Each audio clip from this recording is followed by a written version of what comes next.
$100,000 a year for H-1B visas. आप विदेशी माल नहीं बेचोगे। डोनाल्ड ट्रंप ने पेन उठाकर इस फाइल पर साइन करके अपनी और अमेरिकी इतिहास की सबसे बड़ी गलती कर दी है। डोनाल्ड ट्रंप के इस एक साइन ने भारत में बवाल खड़ा कर दिया है और इसी बवाल के बीच पीएम मोदी ने भी भड़कते हुए एक बहुत बड़ा ऐलान किया है। पीएम मोदी ने क्या कहा है वो आपको आगे सुनवाएंगे, लेकिन पहले डोनाल्ड ट्रंप की हरकत देख लीजिए। डोनाल्ड ट्रंप पूरी तैयारी के साथ भारत पर अब तक का सबसे बड़ा हमला करने आए, लेकिन अहंकार और अकड़ में अंधे हो चुके डोनाल्ड ट्रंप ने भारत को दुनिया की सबसे तगड़ी महाशक्ति बनने का सुनहरा मौका दे दिया। डोनाल्ड ट्रंप ने भारत के टैलेंटेड लोगों के लिए अमेरिका में काम करना मुश्किल कर दिया है। ट्रंप ने कहा है कि अमेरिका की नौकरियां पहले अमेरिकियों को ही मिलेंगी, फिर चाहे वो कितने ही निकम्मे क्यों ना हो।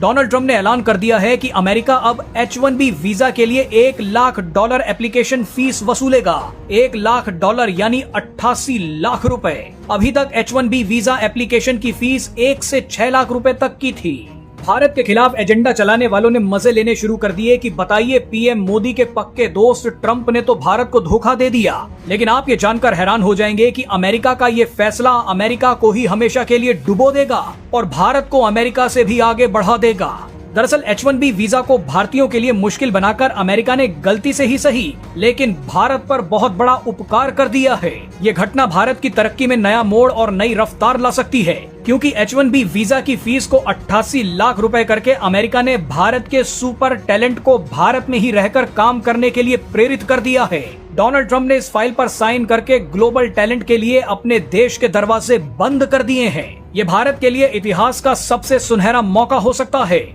क्योंकि अमेरिका ने एक तरीके से इनोवेशन, टेक्नोलॉजी, स्टार्टअप्स और पेटेंट जैसे इकोसिस्टम को बेंगलुरु, हैदराबाद, पुणे और गुरुग्राम जैसे शहरों की तरफ मोड़ दिया है।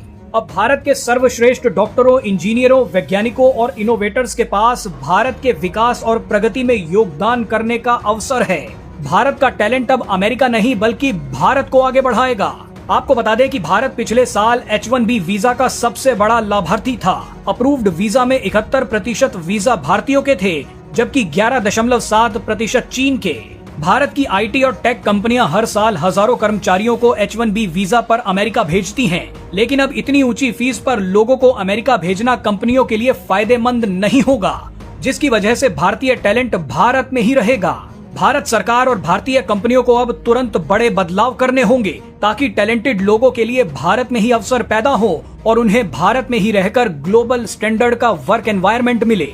सरकारी और प्राइवेट कंपनियों में जितने बाबू बनकर बैठे हैं उन्हें सीधा करने की जरूरत है। भारत में अब ऐसा माहौल तैयार करना होगा जैसा विदेशी कंपनियों में होता है। आप में से लाखों लोगों ने महसूस किया होगा कि भारतीय कंपनियों में ऐसे लोग बैठे हैं जो डोनाल्ड ट्रंप की तरह दूसरे का क्रेडिट खाने में लगे रहते हैं। मेहनत कोई करता है, लेकिन फल चमचागिरी करने वाला खा जाता है। ऐसे वर्क एनवायरनमेंट को सुधारने की जरूरत है, तभी भारत का टैलेंट चैन, शांति और खुशी से भारत की तरक्की में योगदान देगा। आपको बता दें कि भारत के कॉलेजेस के लिए भी एक बड़ा मौका है। 2025 में भारतीय छात्रों की अमेरिकी यात्रा में भारी गिरावट आई है। ये गिरावट जून में शुरू हुई और अगस्त तक और बढ़ गई। आधिकारिक आंकड़ों के मुताबिक अगस्त में केवल 41,540 भारतीय छात्र ही अमेरिका पहुंचे, जबकि 2024 में ये संख्या 74,825 थी, यानी इसमें 45% की गिरावट आई है। आपको बता दें कि जब अमेरिका ने भारत पर टैरिफ लगाए थे तो पीएम मोदी ने देश को आत्मनिर्भर बनने के लिए कहा था। पीएम मोदी ने कहा था कि आप देश का ही सामान खरीदें।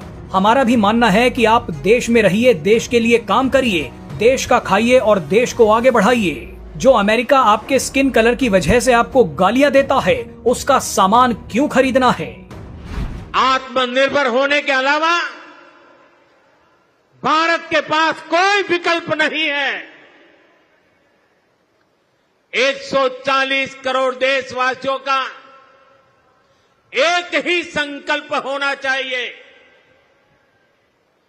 चीप हो या शीप, हमें भारत में ही बनाने होंगे। गांव गांव व्यापारियों को शपथ दिलवाएं, व्यापारियों का कितना ही मुनाफा क्यों ना हो, आप विदेशी माल नहीं बेचोगे। लेकिन दुर्भाग्य देखिए, गणेश जी भी विदेश से आ जाते हैं। छोटी आंख वाले गणेश जी आएंगे, गणेश जी की आंख भी नहीं खुल रही है। होली होली रंग छिड़कना है, बोले विदेशी। हमें पता था, आप भी अपने घर जाकर के सूची बनाना। सचमुच में ऑपरेशन सिंदूर के लिए एक नागरिक के नाते मुझे एक काम करना है। आप घर में जाकर सूची बनाइए कि आपके घर में 24 घंटे में सुबह से दूसरे दिन सुबह तक कितनी विदेशी चीजों का उपयोग होता है। आपको पता ही नहीं होता है।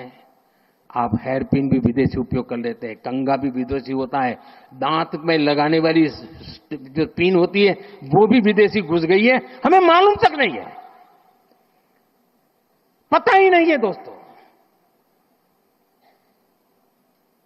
देश को अगर बचाना है, देश को बनाना है, देश को बढ़ाना है, तो ऑपरेशन सिंदूर ये सिर्फ सैनिकों के जिम्मे नहीं है। ऑपरेशन सिंदूर एक